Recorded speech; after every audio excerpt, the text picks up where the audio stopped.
Welcome back to Oasisoul, your sanctuary for finding peace, clarity, and nourishment for the mind and spirit. Picture this. You're right in the middle of a wonderful animated conversation. You're completely engaged, and then suddenly, out of absolutely nowhere, you just hit a wall. You're looking right at a familiar face, or maybe trying to recall a movie you literally just watched last week, and your mind goes totally blank. It can feel like this sudden drop in your stomach, right? A quiet internal panic. If you've crossed into your 60s or beyond, you might even secretly wonder if this fraying of your memory is the beginning of something much darker. Well, today, we're going to explore the beautiful, complex reality of the aging brain. And I want to start by gently normalizing this experience for you. Because honestly, your brain is not failing you. It is simply aging, adapting, and transforming. So why do perfectly familiar names suddenly vanish? We've all experienced that incredibly frustrating tip of the tongue moment. You know the name. You know it. You can picture the person, you know what they do for a living, you might even remember what letter their name starts with, but the actual word itself, it just vanishes right when you need it. It's an internal struggle that a lot of folks describe as a genuine emotional toll. This unsettling feeling that your own mind is suddenly just out of reach.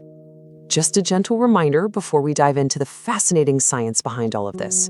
This explainer shares practical insights, everyday tips, and some comforting food for thought drawn from the latest research.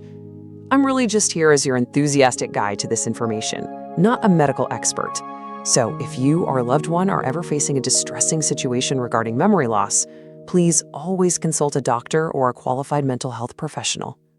Okay, let's get into Section 1, the clerk and the cabinet. To really understand why we forget things, we have to stop thinking of our memory as some perfect, high-definition video camera. It's really not. Memory is actually a highly selective system that operates in 3 distinct stages. First, it encodes information. Second, it stores it. And third, it retrieves it. So forgetting isn't necessarily a defect at all. It just happens whenever one of these 3 pathways gets temporarily blocked. Maybe you didn't encode that name properly because you were distracted during the introduction, or maybe the retrieval path is just jammed for a second. Neurologists actually use a wonderful analogy that brilliantly illustrates what's happening in our brains as we age: the file clerk and the filing cabinet. Your frontal lobes, right there behind your forehead, act as the brain's file clerk. They're responsible for paying attention, organizing, and actively retrieving information. Then, deeper in the brain is your hippocampus. That's the filing cabinet, where your long-term memories are physically stored. And here is the incredibly reassuring news. In normal, healthy aging, your filing cabinet remains completely intact. The memories are all still in there. The issue is simply that the file clerk just gets a little slower, or maybe a bit more easily distracted by multitasking or fatigue. And this perfectly explains why specific things, especially names and dates, are notoriously difficult to recall. See, common words like apple are deeply connected to our senses, right? Taste, color, smell. But a name like John, it's just an arbitrary label. There's no logical reason why John is John. So for the aging file clerk, finding that specific random label is really hard work. Plus, there's something called the fan effect. Think about it. By the time you're 60, 70, or 80, your mental library is absolutely massive. You have met thousands of people over your lifetime. So there is literally just more competition in your brain to retrieve that one specific file. Normal aging versus warning signs. Now, you might be wondering, how do we actually know if these lapses are just our file clerk slowing down, or if they're a sign of something more? Well, medical organizations draw a very clear boundary here, and the absolute keyword to remember is independence. In normal aging, you might occasionally misplace items or have those tip-of-the-tongue moments, for sure, but your daily independence is fully maintained. Mild cognitive impairment, or MCI, means daily tasks are still possible, but they require significantly more effort, and you might frequently lose your train of thought. Dementia, on the other hand, involves a fundamental failure of the filing cabinet itself. Information isn't just hard to find, it isn't being stored in the first place.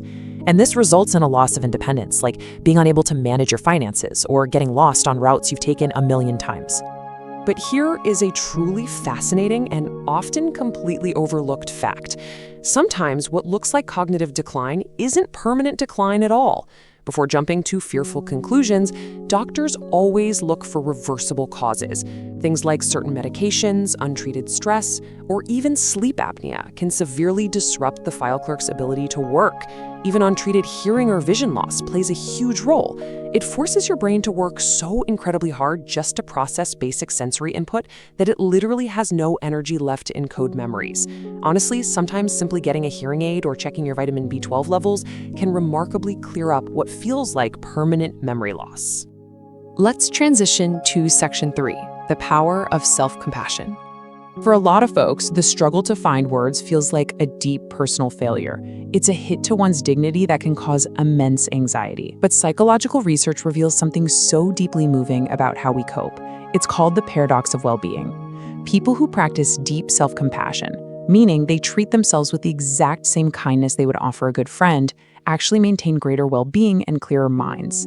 Think about it. When you harshly criticize yourself for forgetting a name, stress and anxiety literally flood your brain, which further blocks your poor file clerk from doing their job. Self-compassion clears that mental workspace. It essentially says, hey, it's okay, this is just part of being human.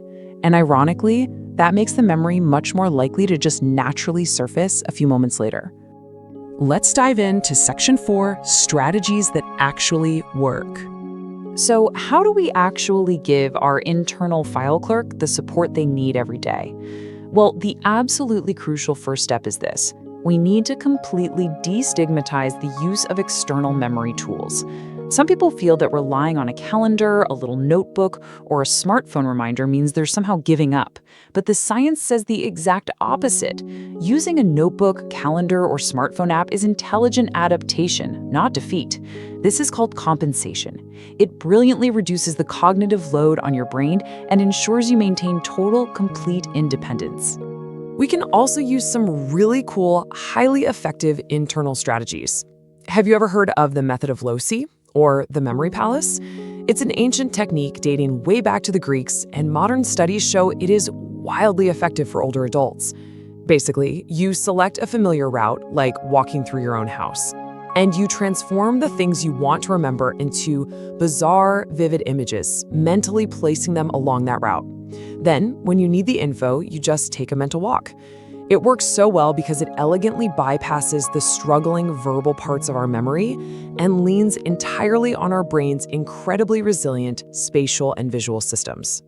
Now, for that everyday struggle with names, clinical experts recommend something called encoding with intent. Because names are arbitrary, we have to give the file clerk a solid hook. Let's say you meet someone named Rosie. First, use repetition. Immediately say out loud, "It's a pleasure to meet you, Rosie." Then, build a visual association. Picture her holding a giant, ridiculous bouquet of roses. Finally, use chunking for things like numbers and dates, grouping them into smaller, digestible pieces so your frontal lobes don't get so overwhelmed. But beyond specific memory tricks, we really cannot overstate the power of your daily lifestyle habits. Your brain is a living, breathing organ that responds directly to how you treat it. Regular aerobic exercise, actively learning complex new skills like a language or a dance routine, and staying deeply socially engaged, these act as literal cognitive workouts. These habits actually promote neurogenesis. That is the literal birth of new neurons in the brain, happening well into late adulthood. How amazing is that? And if you need proof of just how unbelievably resilient the human brain can be, consider this staggering number: 30%. Research shows that over 30% of adults over the age of 70 have the biological markers of Alzheimer's disease, those plaques and tangles, in their brains, yet they exhibit zero cognitive symptoms. None. Why? Because through lifelong learning, social connection, and physical health, they have built up a cognitive reserve. Their brains have literally built brilliant workarounds, using alternative neural networks to entirely bypass the damaged areas. Finally, Section 5, moving forward with confidence. The core message of this explainer is really one of profound empowerment. Yes, your internal file clerk might move a little slower these days, but the cabinet remains vast, completely intact, and full of a lifetime of wisdom. By managing your physical health and truly cultivating self-compassion, you can navigate these changes with immense grace. So I want to leave you with this thought. If the aging brain is capable of building entirely new pathways just to keep you connected to the world, what new connections can you make today? We'd absolutely love to hear from you. What is your favorite everyday memory trick? Please share your experiences in the comments below. And if you found this explainer helpful, don't forget to hit that like button and subscribe for more insights. Keep learning, keep adapting, and take wonderful care of that beautiful mind of yours.